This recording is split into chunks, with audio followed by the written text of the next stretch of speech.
السلام علیکم ناظرین۔ اس قسط کے آغاز میں حلیمہ سلطان اسلحان کو گور گور کر دیکھ رہی تھی۔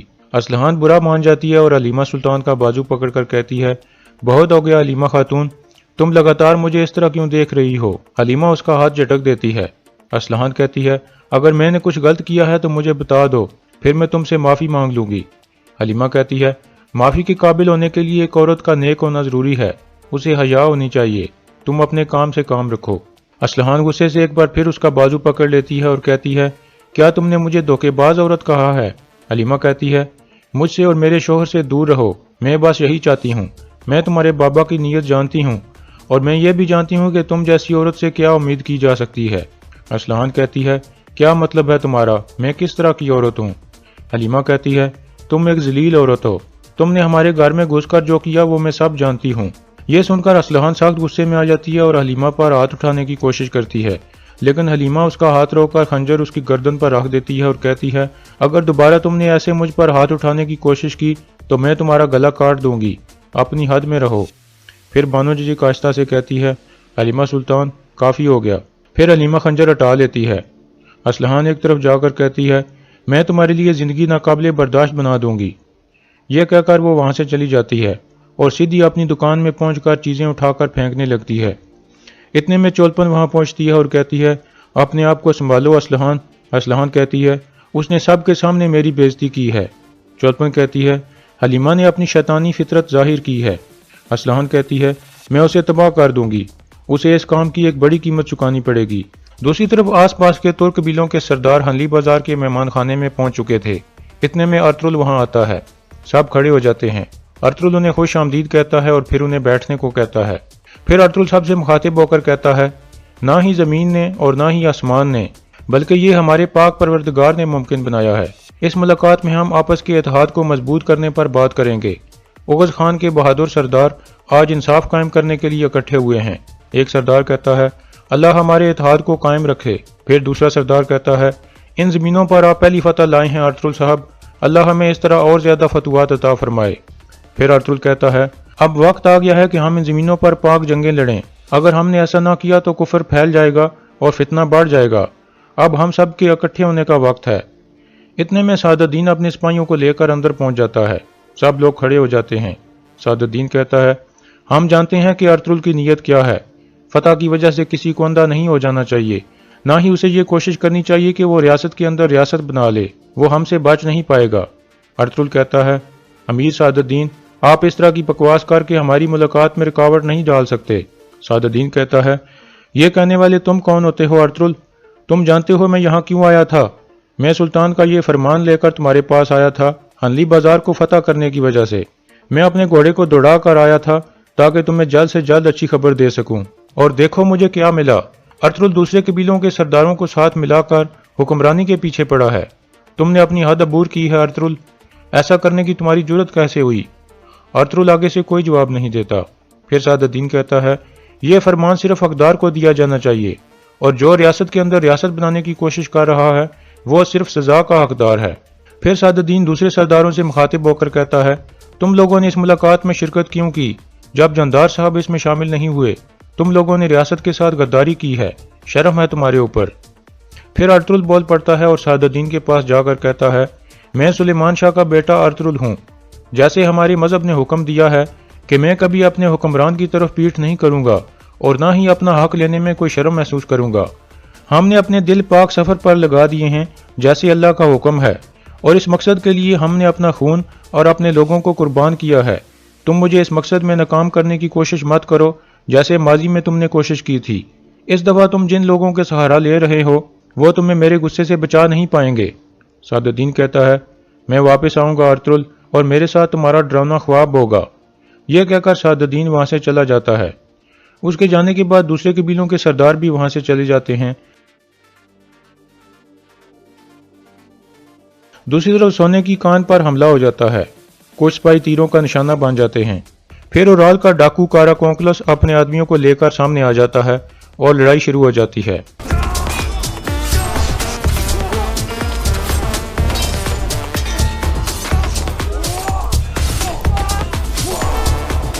دوسری طرف حکیم ارطغرل کہتا ہے، کوپک نے ترک قبیلوں کے سرداروں کی نظر میں آپ کو گرانے کی کوشش کی ہے۔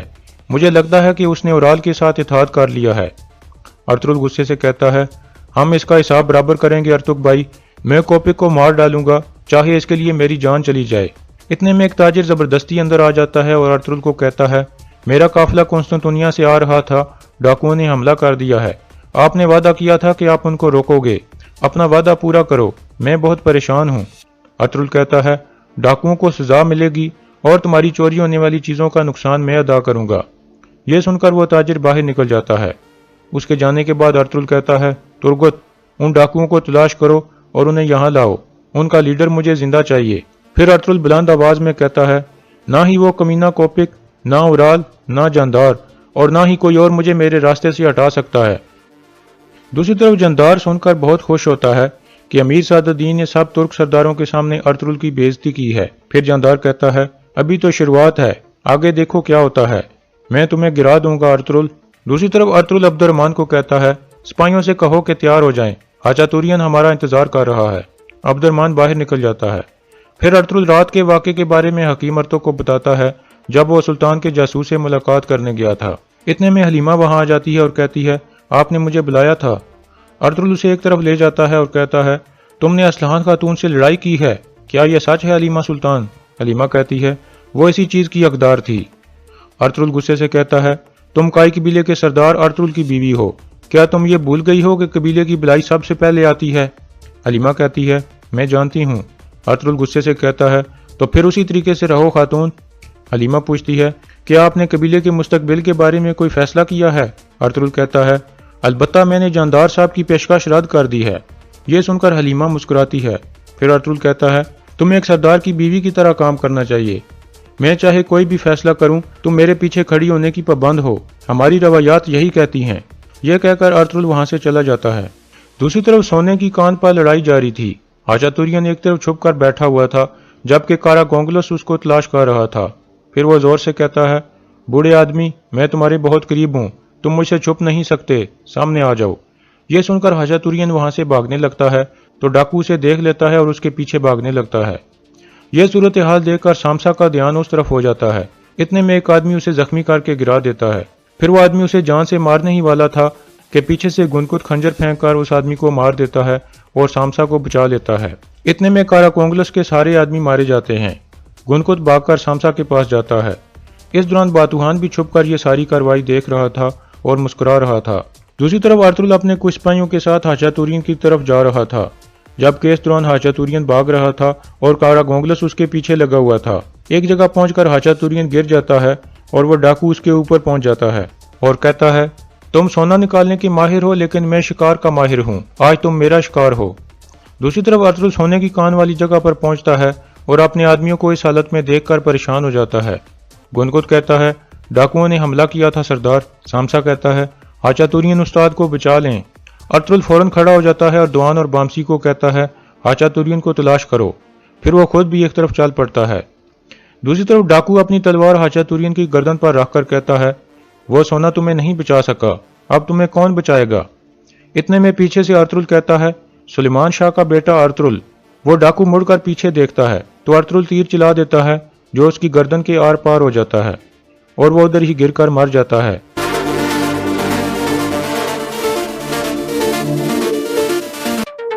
اس کے بعد کارا جیسر کے گورنر کے محل کا منظر سامنے آتا ہے۔ اندر گورنر کا کمانڈر وسولیس کچھ نقشے دیکھنے میں مصروف تھا۔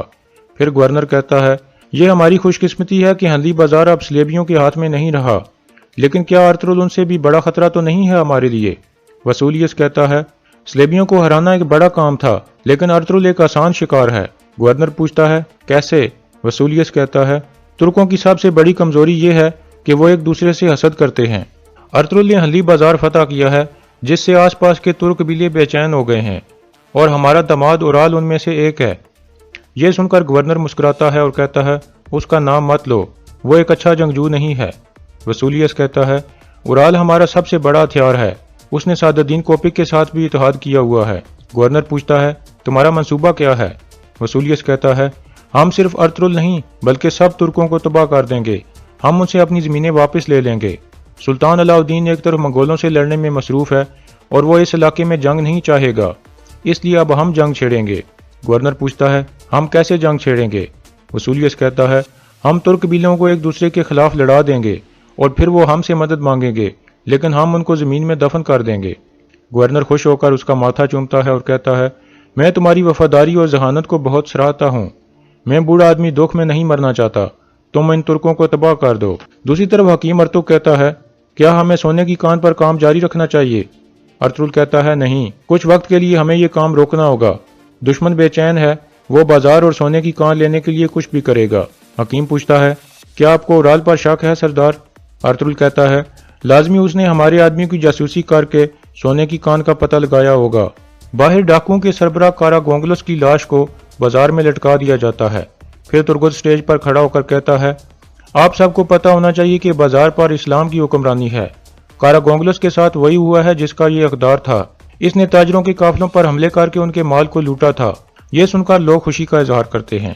دوسری طرف ارطغرل کہتا ہے ترک قبیلوں میں حکمرانی کا مسئلہ ہے، لیکن ایک اور بھی مسئلہ ہے اور وہ ہے کارا جیسر کا گورنر۔